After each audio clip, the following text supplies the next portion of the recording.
Anda kembali di Editorial Media Indonesia. Pemirsa masih membahas terkait dengan adanya klaim fiktif BPJS Kesehatan dan rumah sakit menilap duit. Itulah yang menjadi tema dalam Media Indonesia kali ini.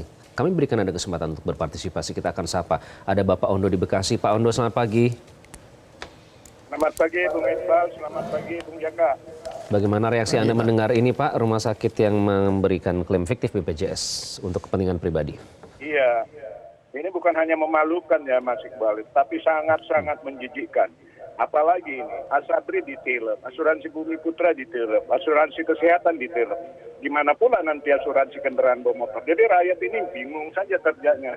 Cabut itu izin rumah sakit yang nilep BPJS dan cabut izin dokter yang ikut serta dalam hal ini. Ada klaim fiktif, ada memanipulasi jumlah tindakan, jumlah hari rawat, jumlah obat, dan lain-lain. Misalnya operasi mata 1 disebut 2. Yang begini-begini tingkat pengawasannya kemana gitu ya.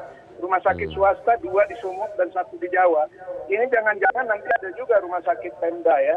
Ini yang saya khawatir, ini yang belum terbongkar aja. Manipulasi diagnosis itu atau pencom billing mungkin juga terjadi di semua rumah sakit yang ada di Indonesia. Usut tuntas dan jangan dibiarkan. Harus dituntut secara hukum yang terlibat dan tingkatkan pengawasannya oleh Pemda dan oleh inspektorat yang ada di Departemen Kesehatan. Demikian.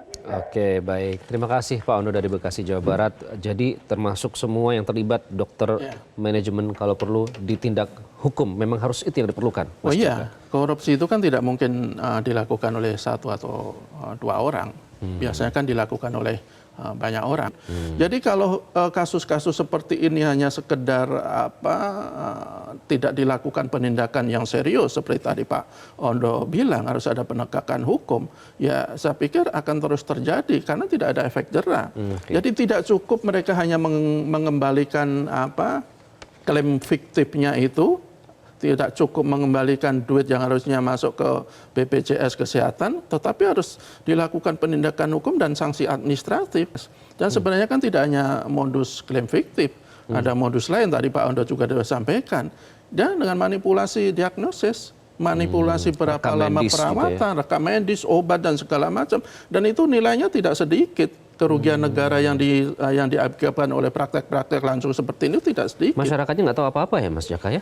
Ya masyarakat kan tidak terkait dengan hal ini kan, tapi dia akan menerima dampaknya. Jadi begini, umpamanya ada klaim yang tidak disampaikan, tidak diberikan ke BPJS, BPJS pasti akan rugi. Kalau BPJS rugi kan pilihannya ada 2, apakah dia akan mengurangi pelayanan atau mendapatkan suntikan dana dari pemerintah, atau satu lagi, dan itu yang sangat memberatkan rakyat, menaikkan iuran.